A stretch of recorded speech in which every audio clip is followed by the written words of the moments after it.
Saya akan selepas ini pergi ke Istana Negara untuk menyampaikan memorandum mengenai isu semula industri perkhidmatan air di Selangor Darul Ihsan kepada Duli Yang Maha Mulia Tuanku Al-Wafiqul Billah Al-Sultan Ihsan Zainal Abidin Ibni Almarhum Sultan Mahmud Al-Muqtafil Billah Shah yang dipertuan agung Malaysia.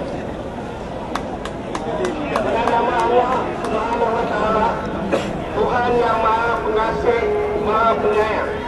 Selawat dan salam bagi junjungan besar Nabi Muhammad sallallahu alaihi wasallam, Allah yang sangat mencuti dan menggesa umatnya untuk berlaku adil.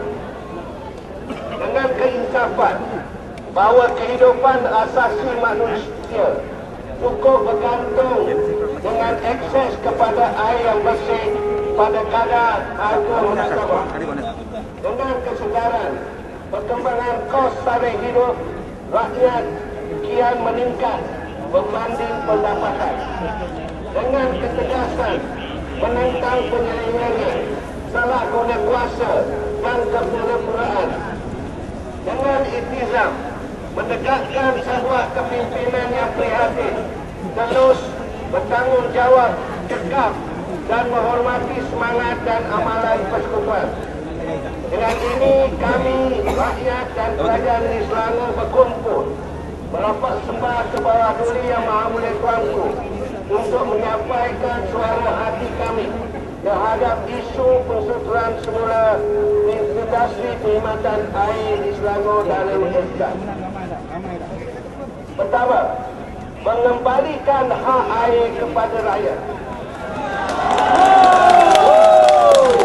Kami mewakili 250,000 rakyat Selangor yang telah menurunkan tanda tangan sebagai tanda sokongan kepada memorandum ini dan juga keseluruhan rakyat Selangor, Kuala Lumpur dan Putrajaya yang mendapatkan perkhidmatan air yang sama. Menuntut keadilan untuk diri kami membetulkan kesalahan dalam persatuan industri perkhidmatan air yang telah dibuat, sehingga menyebabkan kualiti dan perkhidmatan air yang teruk serta peningkatan tarif air pada kadar yang tidak munasabah. Dan itu kami menuntut kualiti air dan perkhidmatan air yang bersih pada kadar yang munasabah dengan mengambil kira rakyat miskin serta mereka yang berpendapatan rendah di Selangor, Kuala Lumpur dan Putrajaya. Menuntut Akta Industri Perkhidmatan Air 2006. Kami memohon Tuanku mendukung semangat Mahkamah Akta Industri Perkhidmatan Air 2006 yang telah menjelaskan keperluan industri perkhidmatan air ini disusun semula secara keseluruhan yang diuruskan oleh kerajaan negeri Selangor. Menghak-upayakan rakyat. Perjanjian konsesi yang ditandatangani pada 2004 antara Bekalan Air Selangor, Kerajaan Persekutuan dan Kerajaan Negeri Selangor mengandungi sejumlah persoalan yang jelas menunjukkan Syabas tidak pedulikan kebajikan rakyat seperti kenaikan tarif air pada kadar yang tinggi 37% pada 2009, 25%, 20%, 10%, 5% pada 2012, 2015, 2018. Perjanjian ini seharusnya dirundingi dengan rakyat Selangor, Kuala Lumpur, Putrajaya kerana mereka lah adalah penerima pesan utama daripadanya. Mengembalikan kuasa kerajaan negeri. Perkhidmatan air yang telah dimasukkan dalam senarai bersama Perlembagaan Persekutuan tahun 1957 memberi kuasa bersama Kerajaan Negeri Selangor dan Kerajaan Persekutuan dalam hal berkaitan.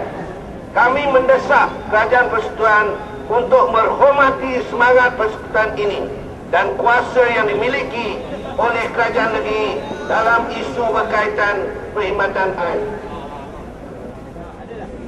Menghapuskan kolonialisme telah menjadi persepsi bahawa kerajaan mengambil sikap menyebelahi sektor swasta, dan kes ini yang tertentu boleh disabitkan dengan amalan kolonialisme, dan terbukti bahawa usaha membolehkan syarikat penerima konsesi mendapat keuntungan yang tertentu. Mereka dibenarkan menaikkan kadar tarif yang tinggi dengan pemberian jaminan pinjaman kerajaan persekutuan yang bermaksud rakyatlah yang akan membayar. Rakyat Selangor, Kuala Lumpur dan Putrajaya kini perlu membayar kadar air yang tinggi, dan pembayar cukai Malaysia perlu menjamin risiko perniagaan syabas dan syarikat-syarikat air. Dengan mandat diberikan oleh rakyat, Kerajaan Negeri Selangor bertekad untuk memastikan nasib mereka terbela. Dengan pengambilan industri perkhidmatan air ini, Kerajaan Negeri Selangor berjanji untuk mengusahakan dengan cara yang terbaik untuk manfaat semua. Terima kasih. Hidup, hidup! Hidup rakyat! Hidup rakyat! Hidup, hidup! Hidup, hidup! Hidup rakyat! Hidup rakyat! Hapus, hapus! Hapus, hapus! Hapus kezaliman! Hapus kezaliman! Dan membenarkan ke Istana Negara selepas ini. Polis akan eskort yang berhormat Tan Sri Khalid ke Istana Negara. Ini kita bertengah